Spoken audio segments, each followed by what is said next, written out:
All right, today we're going to be um, on page 15 of our toolkit,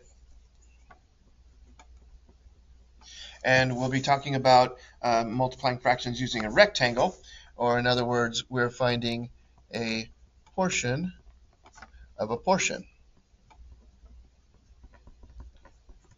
a part of a portion, a fraction of a fraction, multiplying fractions. Okay, so this is lesson 225. All right, so our next question, our first question goes to number 86 in our book. Garden Road Middle School is planning a field trip for students to attend a conference about careers in mathematics. Half of the students signed up to go on a field trip, but only three-fourths of those who brought back their permission slips to attend the field trip. Three-fourths of those students brought back. What fraction of the students in the school will be able to go on the field trip? Let's explore. Okay, so half of the students signed up. Three-fourths of those that signed up brought permission slips. So in order to know the portion of the students, the fraction of the students who went, do we need to know how many students go to that school? And the answer is no. We don't need to know because we're just looking for a portion or a fraction. Okay, so let's figure that out. Okay, so we have 1/2 students that signed up.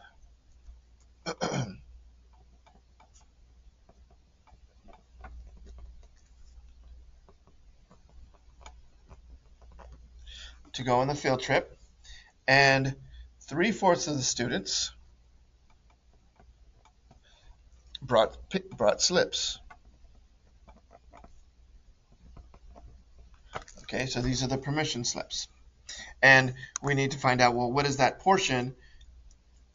Because remember, the ones that brought slips is among the 1/2 of the students that signed up. So we're actually finding three-fourths of 1/2, and this is a very important point. We are looking for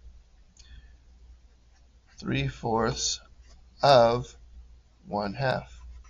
Okay, half of the students who signed up, three-fourths of them would be three-fourths of 1/2. So the first thing we're going to do is we're going to use a rectangular model to find out what is three-fourths of 1/2. Okay, so the first thing we need to do is let's make a rectangle. Let me make it a little bolder. Okay, so we got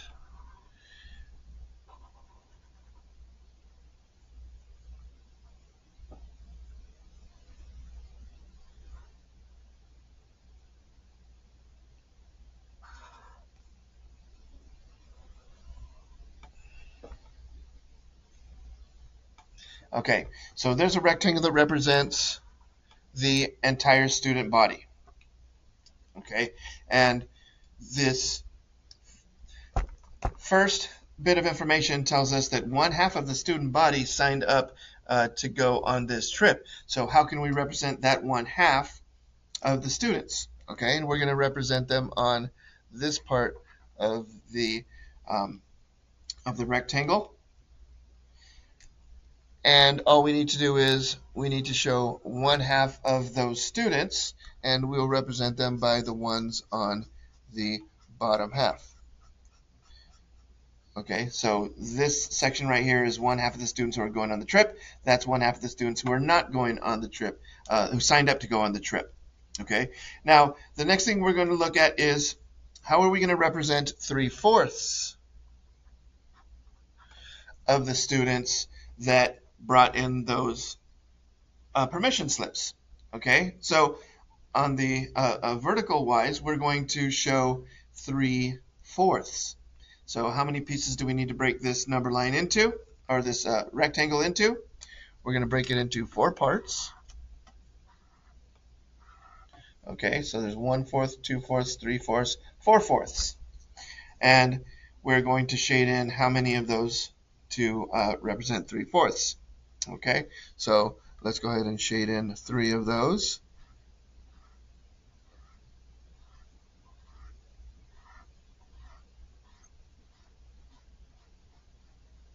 Okay, and the reason why I shaded them this way is because this shade represents one population of students, and this shade, this direction, represents another population of students. So what we're looking for is there's half of the students who are going, and what portion of them are going to be going with their permission slips. And we see that those three who are double shaded represent the students who signed up to go, and also represent the students who have turned in their permission slip. So what portion of the students are those? And we're just basically looking for the double shaded area, right? That double shaded area is going to give us our answer of the portion of the students who are going to go on the trip. And the answer is 3/8 of the students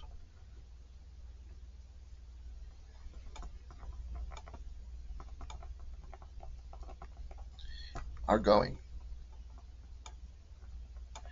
Okay, and going means that they have turned in their permission slip and they signed up to go. All right, so we're just basically looking for the double shaded area. Okay, so one shading is going to show one fraction, and then the other shading is going to show the second fraction that we're multiplying. And the double shaded area is going to be the product of the two. Okay, so this is 3 out of 8, which is 3/4 of 1/2. Okay, now our next question here. The entire school's enrollment, no matter what it is, can be represented with the unshaded. Okay, so we already did that, and we're showing the 3/8 that represents the number of students who are going. If the total school population is 120 students, how many would attend? Okay, so that means that if this entire rectangle represents 120 students, how can we find out how many students are going? Okay, so if the school has 120 students,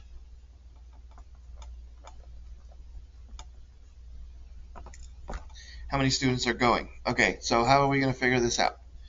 We have the whole entire rectangle representing 120 students. What do I know about that rectangle? Okay, so one thing I know is it's divided into 8 parts, right? So if I have a rectangle, and let's draw our rectangle again. We'll draw like a smaller version of that rectangle. So I have that rectangle and I cut it into 8 parts. How much does each part represent? If the whole thing is 120 students. So how do I find that out? We do 120 divided by 8. And 120 divided by 8 is 15. So that means that every single one of these sections right here represents 15 students. Okay, and notice as soon as I find out information, I'm labeling that part of the diagram because that's going to be information that I can use, right?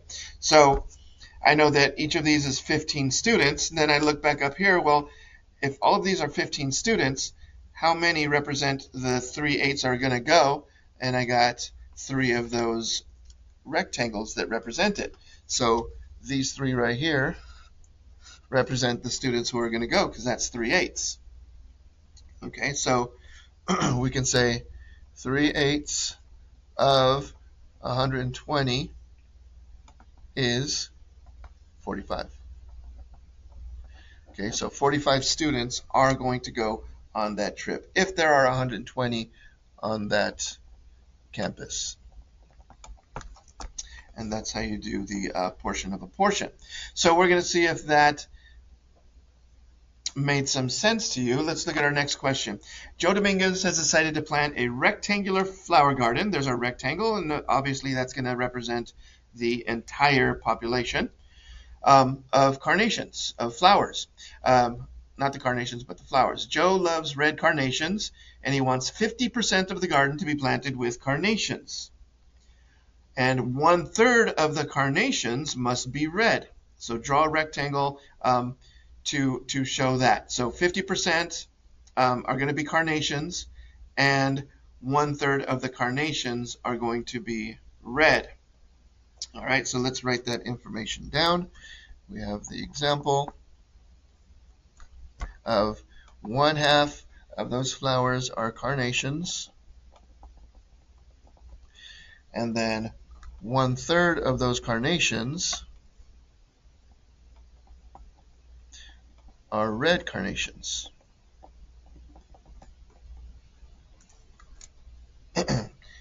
Okay, so 1/3 carnations and 1/2 carnations and 1/3 are red carnations.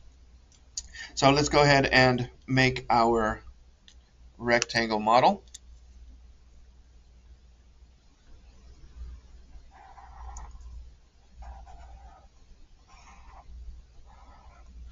Okay, so first thing we represent is the carnations. Now it said 50% carnations, which we know is 1/2.